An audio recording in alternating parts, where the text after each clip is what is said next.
Olha, falar de segurança pública no Brasil é, infelizmente, falar sobre uma questão de vida ou morte.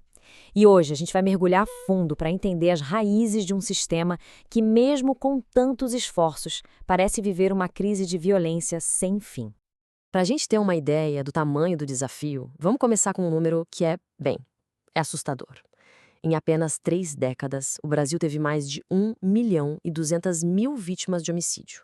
É muita gente. Isso, claro, levanta aquela pergunta que não quer calar: por que a violência parece não dar trégua por aqui?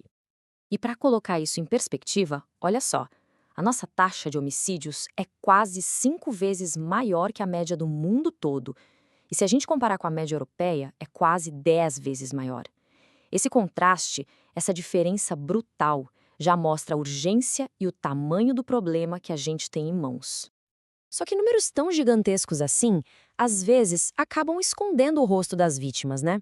Para a gente entender de verdade o que significa essa nação sitiada, a gente precisa ir além do número geral e perguntar: quem exatamente são as pessoas mais atingidas por essa violência?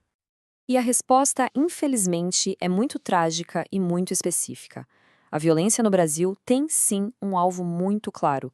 São homens, jovens e principalmente negros.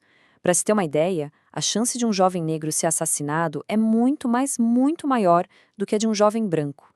Pensa nisso. 71 de cada 100 pessoas que morrem assassinadas no Brasil são negras. E tem mais: em mais de 70% dos casos, o crime envolve uma arma de fogo.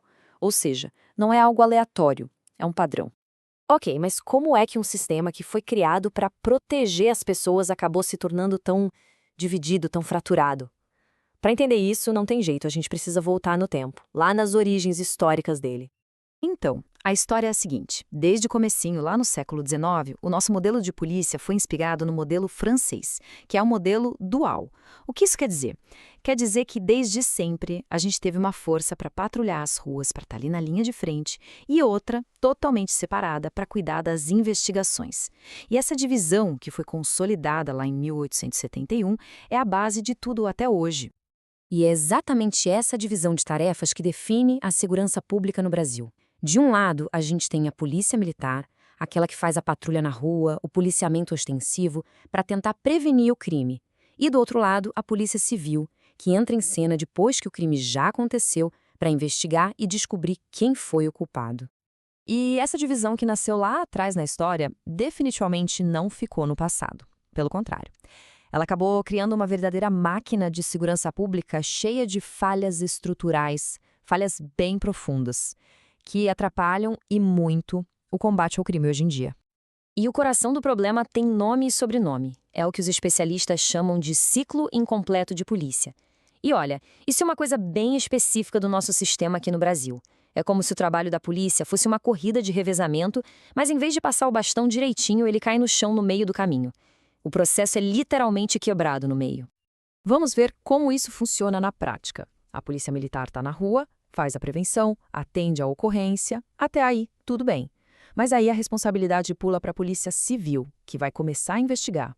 É exatamente nessa passagem de bastão que o problema acontece. Informações importantes se perdem, a comunicação falha e, muitas vezes, ainda rola uma rivalidade entre as duas forças que só atrapalha a solução do crime. E essa separação não é só na hora de trabalhar, não. A coisa mais profunda é cultural.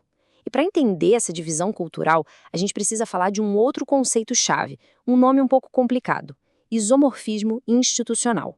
Calma, o nome é estranho, mas a ideia é simples. Basicamente, cada uma das polícias se espelha, se inspira em uma instituição completamente diferente. A polícia militar, por exemplo, olha para o exército. Daí vem aquela mentalidade de guerra ao crime, de ver a sociedade como um campo de batalha. Já a polícia civil se espelha no sistema de justiça, no judiciário. Por isso ela tem um foco mais burocrático, mais legalista. O resultado? Duas culturas que não conversam, impedindo que exista uma identidade policial única, unificada.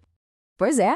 Então a gente tem esse sistema todo fragmentado e ele ainda precisa funcionar no meio de uma tensão que é gigantesca, um dilema que, na verdade, toda polícia em uma sociedade democrática enfrenta, aquele eterno conflito entre a lei e a ordem. Foi o sociólogo Jerome Skolnick que resumiu isso de forma genial. Pensa bem. A gente espera que a polícia mantenha a ordem, certo? Mas, ao mesmo tempo, ela precisa seguir as regras, seguir a lei. É um equilíbrio muito, muito difícil de alcançar.